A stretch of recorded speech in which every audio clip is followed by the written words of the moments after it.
Hey fellas, look what I found in my pocket. Look. 연예인 걱정하는 거 아니다 라는 말 많이 들어보셨을 것 같습니다. 왜냐, 이미 그들은 100년 후에 증손자들까지 떵떵거리고 살 수 있을 정도로 벌어놨기 때문이죠. 그래서 오늘은 여러분들의 걱정을 덜어드리기 위해 해외 배우들 중 영화 한 편의 계약으로 건물주 이상의 부를 축적한 사례들을 총정리해보려고 합니다.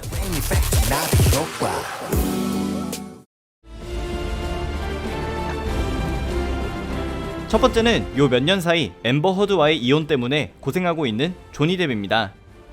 조니 뎁은 수많은 흥행작에서 활약을 해왔지만 그중 대표를 꼽으라면 역시 캐리비안의 해적인데요. 다른 배우들처럼 흥행 수입의 일부를 가져가는 특수 조항은 없었지만 1, 2, 3, 4편의 계약만으로 무려 3천억 원의 출연료를 받았으며 이 중 4편인 낯선 주류의 출연료만 550억 원이었습니다. 배우의 출연료가 참 무섭구나라는 생각이 든 점은 바로 낯선 주류의 총 제작비가 4,100억 원 정도였는데 이 중 8분의 1이 조니 뎁 한 명의 출연료였다는 것입니다. 참고로 이상한 나라의 앨리스의 출연료는 680억 원, 2017년에 개봉한 5번째 캐리비안 해적 영화인 죽은 자는 말이 없다는 역대 캐리비안 해적 시리즈 중 가장 높은 출연료를 기록했다는 것만 밝혀졌습니다.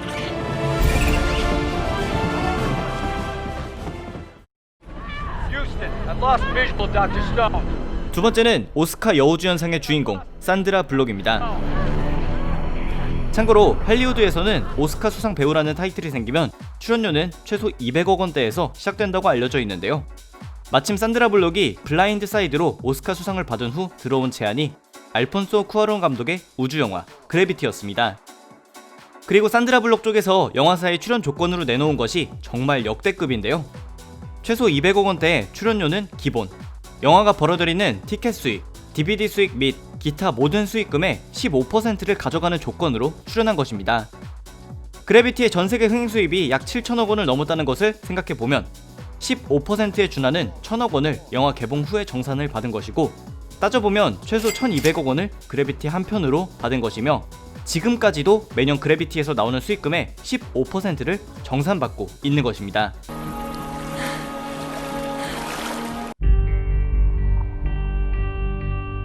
세 번째는 올타임 레전드 레오나르도 디카프리오입니다. 다작은 물론 수많은 명작들의 주연으로 활약한 디카프리오의 역대 최대 계약권은 바로 크리스토퍼 놀란 감독의 2010년작 인셉션이었는데요.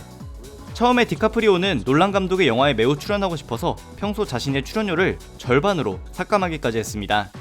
재미있는 점은 놀란 감독 역시 인셉션 제작 시에 영화사에게 감독 비용을 평소보다 적게 받았다는 것이고, 대신 영화사는 티켓 판매 수익의 일정 퍼센트를 두 사람에게 어떤 수수료도 떼지 않고 바로 지불하는 이례적인 조건을 내세웠습니다. 그 결과 디카프리오는 하나로 600억 원 정도를, 여기에 당시 출연료 평균 금액인 200억 원의 절반인 100억을 더하면 인셉션 한 편으로 대략 700억 원 정도를 번 것입니다.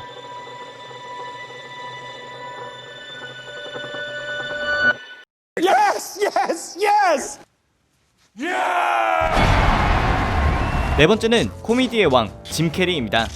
국내에서는 브루스 올마이티, 예스맨 등이 대표작으로 알려져 있는데 그가 대박을 친 계약이 바로 영화 예스맨인데요. 정준하 씨는 어때요?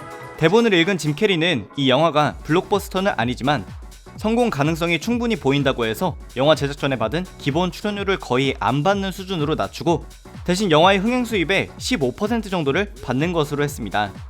그리고 그 결과 영화는 약 3천억 원 정도의 흥행 수입을 올렸고 짐 캐리는 약 450억 원 정도를 가져가게 되었습니다. I do want to take guitar lessons. I do want to learn how to fly. Yes, I would like to learn Korean.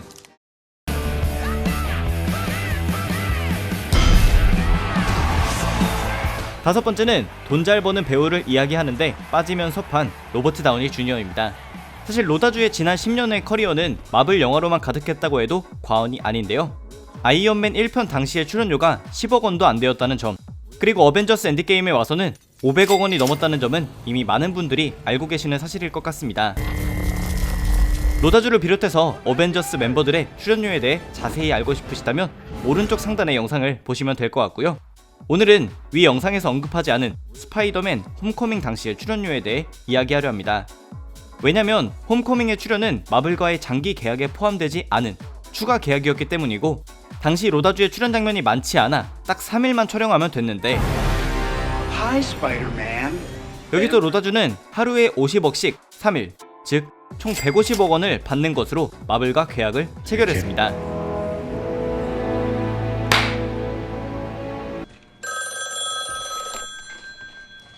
Hello, John. 여섯 번째는 끝없는 전성기를 걷고 있는 키아누 리브스입니다.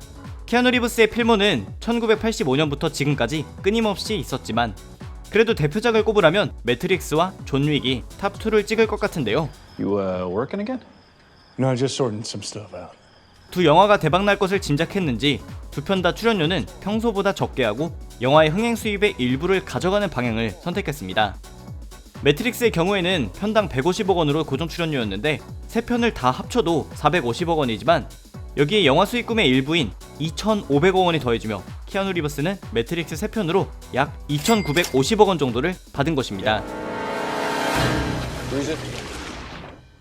존 윅의 경우 1편은 10억 원대, 2편은 20억 원대의 다소 적은 출연료를 가져갔는데 이쯤 되면 도대체 매트릭스보다 출연료를 덜 받은 존 윅은 흥행 수입의 몇 %나 정산받을지 궁금해지는 대목이지만 아직까지 공개된 바 없습니다.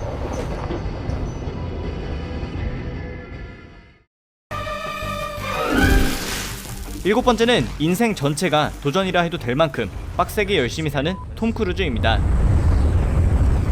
톰 크루즈 역시 나이가 나이인지라 굉장한 필모를 가지고 있지만 미션 임파서블 시리즈를 빼놓고 논하는 것은 불가능할 것 같은데요. 그가 넘사벽 수준으로 돈을 받기 시작한 것은 미션 임파서블 4편 고스트 프로토콜로 대박을 터뜨린 후였습니다. 고스트 프로토콜은 전세계 흥행 수익 약 8천억 원 정도를 벌어들였는데요. 톰 크루즈 역시 자신의 기본 출연료를 평소보다 낮춰 약 120원 정도를 받은 뒤 영화 수익금의 12%를 가져가는 조건을 내세웠는데요. 그 결과 120억 원에 약 900억 원 정도가 더해져서 미션 임파서블 4편 하나로 약 1000억 원이 조금 안되게 벌어들였습니다. 즉 이게 1000억 원짜리 스턴트 액션이었던 것입니다.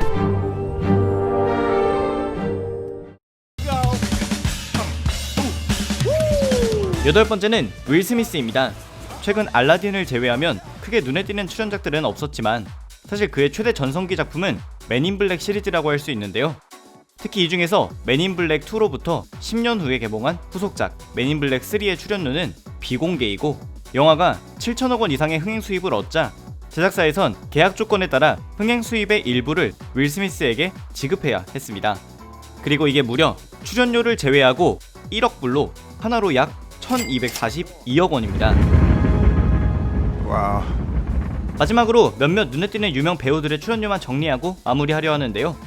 톰 행크스는 포레스트 검프로 두 번째 오스카상을 받은 것으로도 유명하지만 포레스트 검프 촬영 전에 이미 오스카 수상 경력이 있는 독보적인 배우였기 때문에 포레스트 검프로 600억 원의 출연료를, 라이언 일병 구하기는 다소 적은 금액인 400억 원대의 출연료를 받았습니다. James Francis Ryan. No, James Francis Ryan.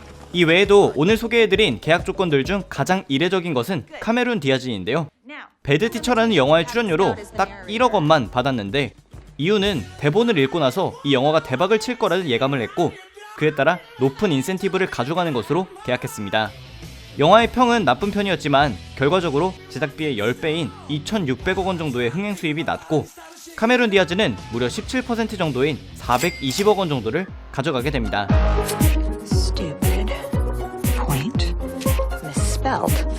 마지막으로 영화 역사상 가장 빡센 조건으로 계약을 한 터미네이터 3편의 아놀드 슈왈제네거입니다.